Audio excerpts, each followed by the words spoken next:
Assalamualaikum students, my name is Atika Gill and I am the CEO of AGS Consultant। आज हम बात करेंगे study in USA के बारे में, लेकिन ये जो वीडियो है वो स्पेसिफिकली उन स्टूडेंट्स के लिए जो कि यूएस जाना चाहते हैं, इंटर के बाद जाना चाहते हैं, अपने OA लेवल्स के बाद जाना चाहते हैं। मैंने दो वीडियो बनाई हैं, दो यूनिवर्सिटीज़ के ऊपर, यूनिवर्सिटी ऑफ नेवाडा रेनो पे और यूनिवर्सिटी ऑफ सेंट्रल फ्लोरिडा पे।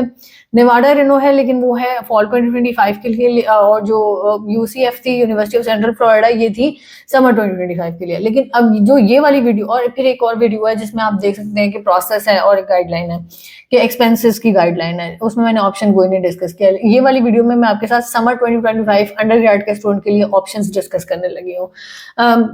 ऑप्शंस डिस्कस करने से पहले हम एक बेसिक एंट्री रिक्वायरमेंट के ऊपर बात कर लेते हैं कि क्या एंट्री रिक्वायरमेंट आपको पड़ेगी अगर आप अंडर ग्रेजुएट के लिए अप्लाई करना चाहते हैं यूएस में। तो एंट्री रिक्वायरमेंट बात कर लेते हैं। एकेडमिक एंट्री रिक्वायरमेंट का क्या सीन है कि अगर आपकी 45+ % है तो आप प्लेस हो सकते हैं इसमें, और अगर आपकी क्या कहते हैं O लेवल्स A लेवल्स है तो आपका C+ ग्रेड होने चाहिए, तो फिर आप प्लेस हो सकते हो।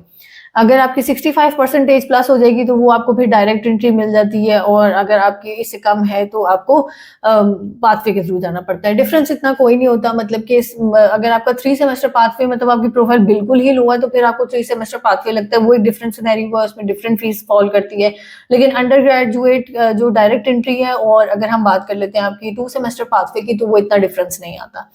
तो बेसिकली क्या है कि आपकी इन शॉर्ट में अगर आपकी 45% प्लस है और आपके O लेवल्स A लेवल्स में C ग्रेड प्लस है तो आप यूएस के लिए अप्लाई कर सकते हो। Same goes with arts. अगर आप आर्ट्स करते हो तो आपकी 5.5 नो लेस देन 5 एंट्री जो बैंड्स होते हैं वो चाहिए होते हैं। पीटी भी एक्सेप्टेबल है, आई टाइप एक और टेस्ट है वो भी एक्सेप्टेबल है, डुलिंगो भी एक्सेप्टेबल है, लेकिन उनकी एंट्री रिक्वायरमेंट डिफरेंट होती है, हाई यूनिवर्सिटी के अकॉर्डिंगली है। जो बेसिक है आपकी अंडरस्टैंडिंग के लिए वो 5.5 नो लेस देन 5 आपको चाहिए अगर आप यूएस में अंडर ग्रेजुएट के लिए अप्लाई करना चाहते हैं। 6.5 नो लेस देन 6 होते हैं तो वो आपको डायरेक्ट एंट्री में एडमिशन मिल जाता है। लेकिन अगेन एक आपकी समझ के लिए यही है कि 5.5 नो लेस देन 5 हो जाता है तो आपका एडमिशन पॉसिबल है। फिर उसके बाद हम बात कर लेते हैं कि आपको क्या होता है कि डिफरेंट जो फीस है, जो उसके अलावा आपके बजट में जो चीज़ें आ जाती हैं वो मैं डिस्कस कर लेती हूँ। क्या सीन है कि जब आप यूएस में अप्लाई करते हो तो स्टूडेंट को एक बड़ी बातचीत सुनने में आती है कि आपको हाउसिंग का पे करना पड़ता है, जिसकी वजह से उनकी फीस की जो कॉस्ट है ना वो डबल हो जाती है। लेट्स से $20,000 यूनिवर्सिटी की फीस है, तो $20,000 अगर आपको साथ हाउसिंग का भी पड़ जाता है तो वो $40,000 तक चली जाती है बात। तो वो ऑब्वियसली आपकी बजट से ज्यादा बाहर हो जाती है, और स्टूडेंट इस चीज को ऑब्वियसली को तुक नहीं है इस चीज का। तो अब जो आज मैं आपके साथ ऑप्शंस डिस्कस करूंगी उनमें मोस्टली यूनिवर्सिटीज ऐसी हैं जिनमें आपको हाउसिंग की कॉस्ट पड़ ही नहीं रही, और तो यहाँ से आपका बजट बहुत ज्यादा डाउन हो जाता है, मतलब कि आपका वो उसमें आ जाता है, आपकी पॉकेट में आ जाता है। फिर उसके अलावा एक चीज होती है कि आपको इंश्योरेंस, जैसे यूके में होता है ना कि आपको एक स्पेसिफिक अमाउंट दी हुई है कि आपने उतनी इंश्योरेंस की पे करनी है, इधर भी आपने $1,500 से लेके $2,500 तक आपकी इंश्योरेंस आ रही होती है, आपने वो पे करनी होती है। तो ये आपकी इंश्योरेंस की बात हो गई। ये हाई यूनिवर्सिटी में आपने पे करनी होती है, लेकिन हाई यूनिवर्सिटी की जो इंश्योरेंस होती है वो उसकी अपनी होती है। यूके में तो ये है ना कि आपने एक स्पेसिफिक अमाउंट है कि आपने वो ही पे करनी है, लेकिन इसमें यह है कि आपकी हाई यूनिवर्सिटी के हिसाब से आपकी ये ऊपर नीचे हो रही होती है। इसके अलावा आपकी आ जाती है एक स्टूडेंट फीस होती है, जिसमें आपके मिसकेलेनियस एक्सपेंसेस होते हैं वो आपने पे करने होते हैं, वो भी हाई यूनिवर्सिटी टू यूनिवर्सिटी वेरी कर रहे होते हैं। आज जो मैं आपको ऑप्शंस बताऊंगी उसमें आपको मैं टोटल अमाउंट बता दूंगी कि आपको क्या कितना और कैसे पे करना पड़ेगा। सबसे पहले हम वही वाली बात है कि यूनिवर्सिटी ऑफ सेंट्रल फ्लोरिडा, शायद आपने ये वीडियो देखी वो वाली वीडियो देखी हो या ना देखी हो, लेकिन अब इसमें मैं आपको बता देती हूँ उसकी टोटल जो कॉस्ट है वो आपको $17,000 पड़ती है, जो आपकी उसमें से आपको स्कॉलरशिप $2,500 तक पड़ जाएगा। इनिशियल डिपॉजिट आपने वही $4,000 पे करना है, और जो रिमेनिंग फीस है वो आप बाद में, इसमें आपको हाउसिंग का वेवर मिलेगा, आपको हाउसिंग नहीं रिक्वायर्ड। फिर उसके बाद हम बात कर लेते हैं यूनिवर्सिटी ऑफ ऑबर्न मॉन्टगोमरी। इसमें क्या सीन है कि आपको जो नेट ट्यूशन फीस पड़ेगी वो आपकी पड़ रही है $21,000 तक। स्कॉलरशिप आपको 2,000 का ये यूनिवर्सिटी दे रही है, और इसके बाद ये अब टोटल जो है ना नेट ट्यूशन फीस, और मतलब इसमें आपकी स्कॉलरशिप आप एड डिडक्ट होके, और जो आपकी क्या कहते हैं उसको इंश्योरेंस है, और बाकी आपके अदर मिसकेलेनियस वो अगर हम ऐड कर देते तो वो $20,000 पर ईयर तक जाती है, जिसमें आपको $10,000 तक पड़ जाता है। तो बजट फ्रेंडली यूनिवर्सिटी हो जाती है। फिर हम बात कर लेते हैं यूनिवर्सिटी ऑफ टेक्सास एंटोनियो के बारे में। इसमें भी क्या है कि 25,000 अब यूएस डॉलर आपकी फीस है, 12,000 यूएस डॉलर तक रह जाती है अदर मिसकेलेनियस, मतलब 12,000 अगर हम अदर मिसकेलेनियस वगैरह भी ऐड कर दें तो ये 15,000 तक चली जाती है। और ये भी बजट फ्रेंडली यूनिवर्सिटी है, इसमें भी आपको हाउसिंग नहीं चाहिए। फिर हम बात कर लेते हैं फ्लोरिडा इंटरनेशनल यूनिवर्सिटी FIU के बारे में। इसमें जो आपको ट्यूशन फीस, इंश्योरेंस और आपके जो स्टूडेंट एक्सपेंसेस हैं वो डाल डूल के आपको कितने पड़ जाते हैं, 21,000 यूएस डॉलर पर ईयर तक। इसमें आप डिवाइड कर लो इसको 2 में, तो वो आपको तकरीबन 10,650 तक पड़ जाते हैं। फिर आ जाती है यूनिवर्सिटी ऑफ यूटा। यूटा के अंदर है सॉल्ट लेक, इसकी जो लोकेशन है वो है। ये जो फीस है ना, इसमें आपको जो आपको ओवरऑल पड़ जाएगी 21,000 यूएस डॉलर तक पड़ जाती है। 500,000 डॉलर तक आपको इसमें स्कॉलरशिप मिल जाता है, लेकिन आपको इसमें हाउसिंग की वेवर नहीं मिलती, क्योंकि लोकेशन उस तरह की है कि जिसमें आपको वो लोग हाउसिंग का वेवर दे नहीं सकते।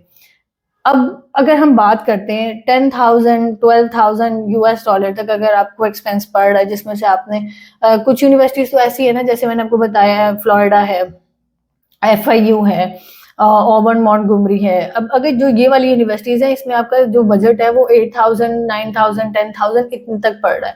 जब हम यूके को इससे कंपेयर करते हैं तो यूके की फीस जो है वो काफी ज्यादा चली जाती है, आपको पूरे ईयर का डिपॉजिट पे करना पड़ रहा होता है और बाकी चीजें भी आ जाती हैं बाहर। ओवरऑल अगर हम दोनों को डिफ्रेंसिएशन करें तो वो काफी ज्यादा यूएस बजट फ्रेंडली पड़ रहा होता है। बस एक वो लक होता है, आपने वो चेक करना है कि आपका जो है वीजा का टाइम पे इंटरव्यू वाले क्या करते हैं।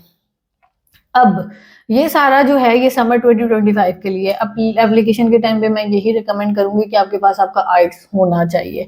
स्टूडेंट्स को ना अभी रिसेंटली हमने एक स्टूडेंट को ऑप्शन दिया है कि आप यूनिवर्सिटी ऑफ सेंट्रल फ्लोरिडा, क्योंकि उसकी लोकेशन की जो डिजायर्ड लोकेशन थी वो थी फ्लोरिडा, तो हमने उसको ऑप्शन दिया FIU और UCF का। अब वहां पर क्या सिचुएशन हुई, वहां पर जो उनके रिश्तेदार वहां पे बैठे थे उन्होंने आगे कहना शुरू कर दिया कि आप GRE करो, फिर हम आपको GRE GMAT और इस तरह के ना टेस्ट जो है आप वो कर लो, फिर आपको अप्लाई करवाएंगे। ये मैं आपको बता रही हूँ कि जो ये वाली यूनिवर्सिटीज हैं, अगर आप हमारे थ्रू अप्लाई करवाते हैं तो उसके अलावा भी अगर आप कहीं से अप्लाई करवाते हैं तो ये यूनिवर्सिटीज जो है ये आपको GRE GMAT और SAT इस तरह के टेस्ट रिक्वायर्ड नहीं कर रही। इनकी जस्ट सिंपल रिक्वायरमेंट है आपने आइट्स क्लियर करना है। ये यूनिवर्सिटीज अपना इंटरव्यू भी नहीं ले रही, इंटरव्यू आपका एक ही है, वो एम्बेसी के एंड पे इंटरव्यू होता है। ठीक है, तो ये उन चक्करों में नहीं पड़ना, ये जो इधर उधर की बातें सुनाते रहते हैं और आपको गलत गाइडलाइन देते रहते हैं। जहां तक वीजा रेशो की बात है, आजकल यूएस की वीजा रेशो बहुत अच्छी है, वीजास लग रहे हैं, ऐसा नहीं है। और ये टाइम बार बार पाकिस्तान में नहीं आता, ये आपको आज अगर वीजा मिल रहा है तो कल हो सकता है वो वीजा रेशो बिल्कुल ही डाउन हो जाए। तो जो एक अपॉर्चुनिटी होती है उसको मिस नहीं करते होते हैं। जब आपने ये सारे एक्सपेंस कर लिए, मतलब आपकी जो बेसिक ट्यूशन फीस है वो है, आपकी स्टूडेंट फीस होगी वो होगी, आपकी इंश्योरेंस की फीस है। फिर वीजा के टाइम पे क्या होता है, आपको I-20 के लिए आपको बैंक स्टेटमेंट रिक्वायर्ड है। बैंक स्टेटमेंट आपको 8 to 10 मिलियन तक की रिक्वायर्ड होती है। जब आपका ऑफर लेटर आता है उसके ऊपर लिखा होता है कि आपकी कितनी बैंक स्टेटमेंट आपको रिक्वायर्ड है इस यूनिवर्सिटी के लिए। और वही बात ये मैंने आपको पिछली वीडियो में बताई थी कि जो आपकी जो बैंक स्टेटमेंट है, इसमें जरूरी नहीं है कि आपने उसको एक स्पेसिफिक टाइम तक होल्ड करना है। अगर आपकी 5 से 6 दिन की, 10 दिन की भी बैंक स्टेटमेंट है तो हम उसको यूज कर सकते हैं for the I-20 and for the visa purpose. तो ये चीज आपने देख लेनी है। फिर उसके बाद बात आ जाती है कि आपका जो DS-160 वीजा फाइलिंग के टाइम पे $185, सर्विस फीस $350, यही सारी है। और इसमें खुदा न खास्ता अगर किसी स्टूडेंट का रिजेक्ट हो जाता है तो क्योंकि ऑब्वियसली जहां पर हम एक्सेप्टेंस की बात करें वहां पर हम रिजेक्शन की बात भी करेंगे, तो आपका एंड में क्या सिर्फ और सिर्फ जिस चीज का लॉस होता है वो क्या होता है, जो आपकी वीजा फीस होती है। इसके अलावा आपको ऐसे लॉस कोई होता नहीं है। तो इसको एक वो करना चाहिए स्टूडेंट को। ये भी मिथ होती है कि अगर हमने यूनिवर्सिटी को फीस पे कर दी, अगर हमारा वीजा रिजेक्ट हो गया तो वीजा रिजेक्ट होने के बाद हमें यूनिवर्सिटी हमारा इनिशियल डिपॉजिट वापस करेगी या नहीं करेगी। तो यूनिवर्सिटी बिल्कुल आपको आपका डिपॉजिट वापस करती है। फिर उसके बाद बात आ जाती है कि आप दोबारा अप्लाई कर सकते हो कि नहीं। अगर आपकी क्लासेस स्टार्ट होने से पहले आपके पास टाइम है, आपकी डेडलाइंस पास नहीं हो रही, तो आपको जो नेक्स्ट अपॉइंटमेंट मिल रही होती है आप उसमें दोबारा अपीयर हो सकते हो। अगर आपको लगता है कि आपने अपने इंटरव्यू में कोई ऐसी मिस्टेक कर दी जिसकी वजह से वीजा ऑफिसर ने आपको नहीं दिया, तो फिर हम उसको और तैयारी करवा के और अच्छे तरीके से प्रेजेंट करके वीजा विन कर सकते हैं। तो ये है अंडर ग्रेजुएट यूएस के लिए ऑप्शंस। बहुत लिमिटेड से ऑप्शंस हैं, लेकिन बहुत अच्छे ऑप्शंस हैं। आप इसको एक दफ़ा गो थ्रू कर लो, और अगर आपको इसमें से कोई क्वेश्चन है, कोई क्यूरी है, आप मुझसे या मेरी टीम से कांटेक्ट कर सकते हैं। As soon as possible apply करवाएं। दोबारा मैं बता रही हूँ, यूएसए की वीज़ा रेशो बहुत अच्छी चल रही है और ये टाइम अगेन अगेन नहीं आते। Thank you so much for now, take care.